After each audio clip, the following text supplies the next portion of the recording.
Hello all welcome to cooking Geetha. நம்ம சேனலை subscribe பண்ணி வச்சுக்கோங்க, ஷேர் பண்ணுங்கள், மறக்காமல் சப்போர்ட் பண்ணுங்கள். இப்போ சூப்பரான ஒரு எண்ணெய் கத்திரிக்காய் மசாலா பொரியல் நம்ம பண்ண போகிறோம். நான் ஒரு 1/2 கிலோ அளவுக்கு கத்திரிக்காய் எடுத்து வச்சுருக்கேங்க.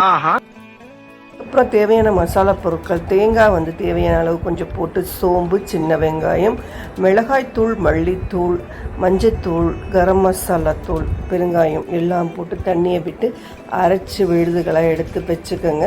அது ஒவ்வொரு ஸ்பூனாக எடுத்து அந்த கத்திரிக்காயில் இடுக்கு வாக்கில் நல்லா இப்படி நீட்ட வாக்கில் கொஞ்சம் 4 பாகமாக போட்டுட்டு அதை உள்ளுக்குள்ளே உப்பையும் போட்டு சேர்த்துட்டு அந்த கத்திரிக்காயில் அப்படியே ஊற வச்சுருங்க. 10-15 நிமிஷம் நல்லா ஊறட்டும். அப்போ தான் உப்பு காரசாரம் எல்லாமே இறங்கிக்கும். எண்ணெயை விட்டுட்டு சோம்பு, ஜீரகம் எல்லாம் தாளித்து கொட்டிட்டு அப்படியே போட்டுட்டு சட்டியில் போட்டு வதக்கிட்டு கொஞ்ச நேரம் கழித்து ஓப்பன் பண்ணி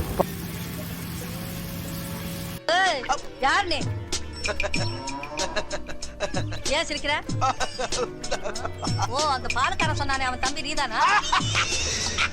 இந்த பாலக்காரன் இப்படி ஒரு சைடிஷ் இருந்தால் என்னமா தெரியுமா இருக்கும். கண்டிப்பாக சூப்பராக ஒரு தட்டு கூடவே இறங்குங்க சாப்பாடு. தயிர் சாத்துக்கு தொட்டுக்க, சாம்பார் சாத்துக்கு, ஒரு கலந்த சாத்துக்கு, லெமன் சாதம் இந்த மாதிரி கையில் கொடுத்தீங்கனாலும் இந்த கத்திரிக்காய் பொரியலில் பிடிக்காதவங்க கூட சாப்பிடுவாங்க. கண்டிப்பாக ட்ரை பண்ணுங்க. நம்ம அடுத்த நல்ல வீடியோ போகலாம். டாடா.